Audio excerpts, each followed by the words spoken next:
Hi everyone, this is your second video on the Introduction to Astronomy. And in this time, we're going to take a little tour around the course and look at how the first couple of weeks are going to flow. So here goes. I'm going to wander over to Canvas and look at our course. On the first page, there is a picture of me. There's my contact information, my email, my school phone. No matter where I am, I get messages in my email if you leave me a phone message.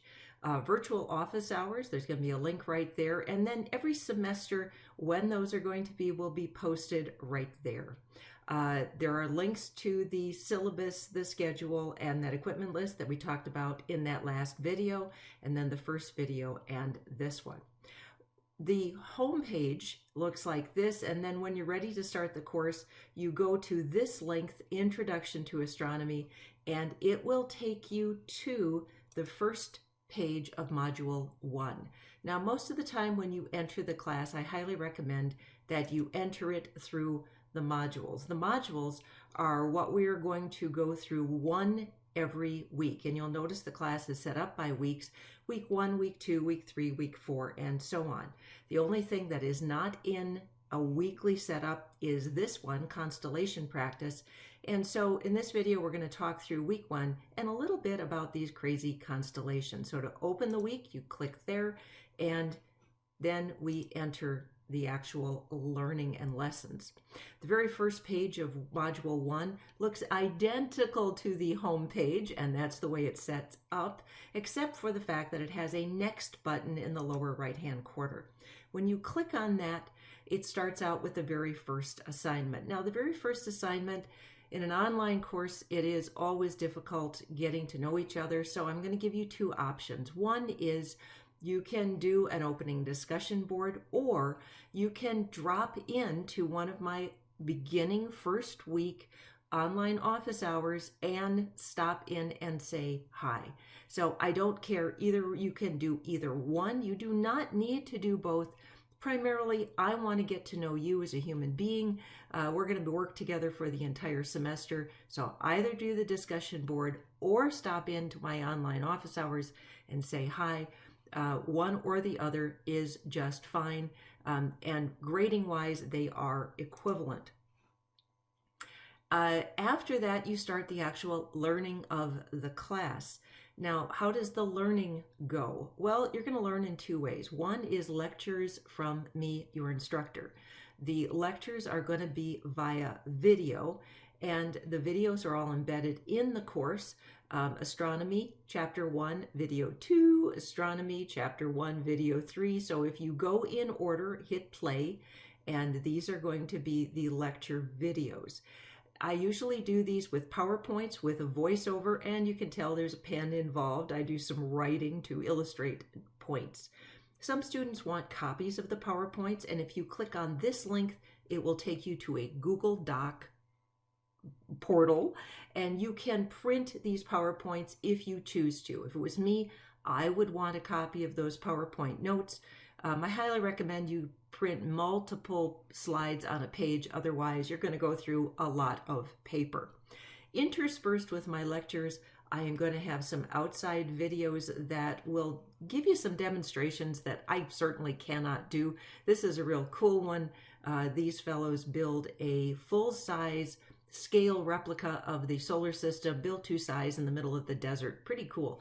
Gives you some neat perspective. When you are done with that page, you hit next, and then you go to the next part of the lesson. Every chapter, you're going to have a reading guide out of the textbook. And the reading guide, you click here to get a copy of it.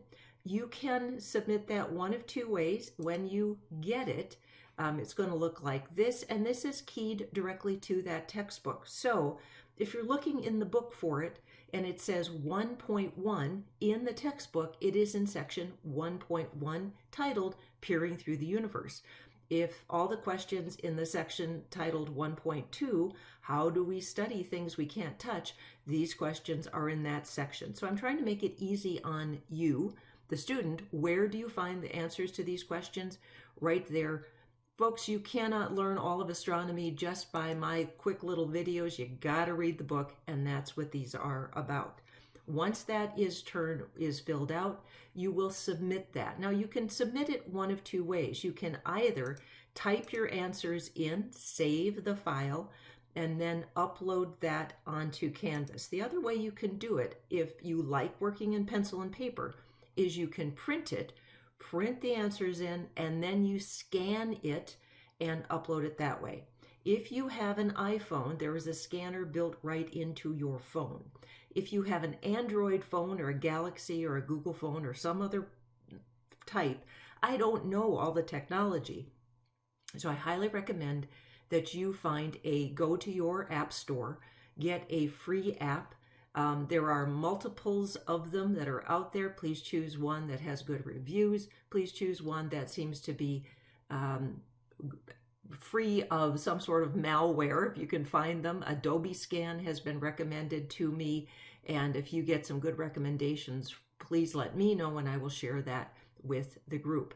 Upload that study guide. Some students like to do the study guide as they go through the lectures, as they go through the reading, and some students like to do it at the end of the chapter as a review before the quiz. Either one is fine, but it's due at the end of the week. There will also be some more learning, interspersed videos, and you continue through the chapter until you get to the lab. Now, the lab works the same way. You click on this, download it, then you upload it as one batch file. There's going to be multiple pages, just like the study guide is going to be multiple pages. So the labs themselves, ladies and gents, I really appreciate it if you can do that in a batch file mode. So if there's 4 pages, I don't have to open 4 individual pages when you upload those.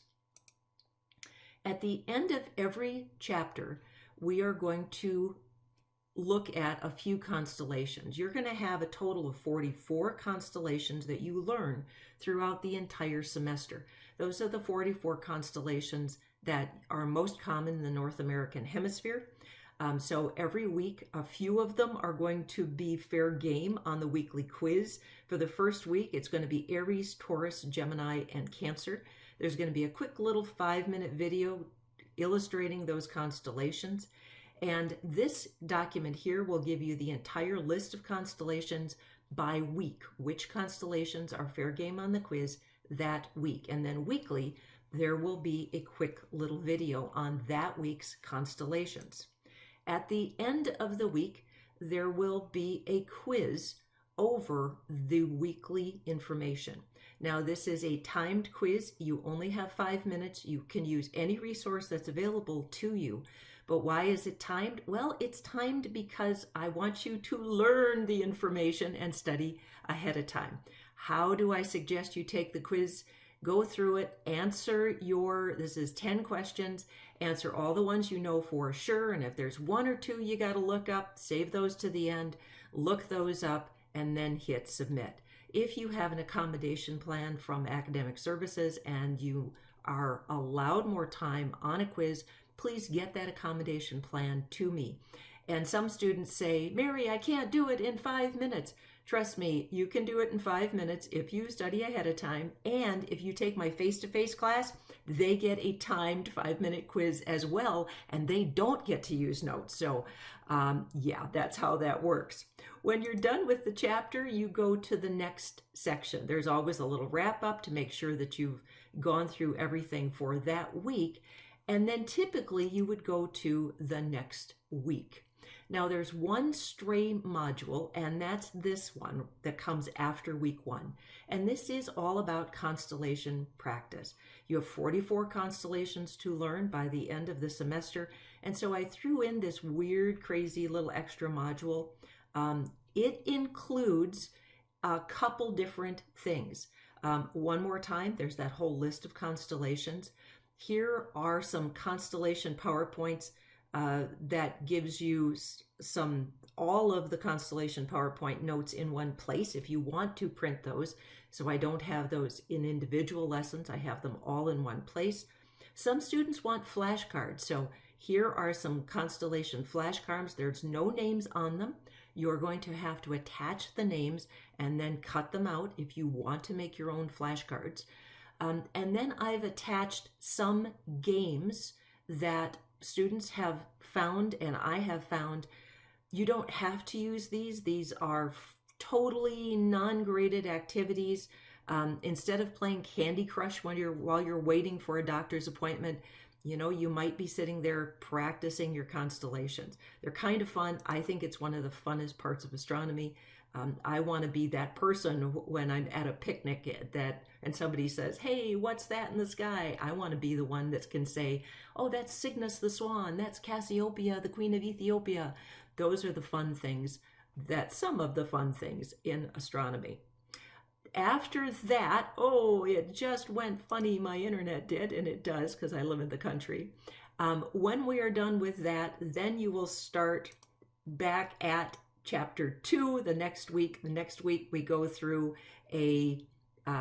information, a study guide, a lab, and a quiz, and then we're all set and we start over again. So I will have another little video of different ways to upload assignments. Throw that in when we start actually uploading assignments. Anytime, give me a holler, and let's get going. See you soon. Bye-bye.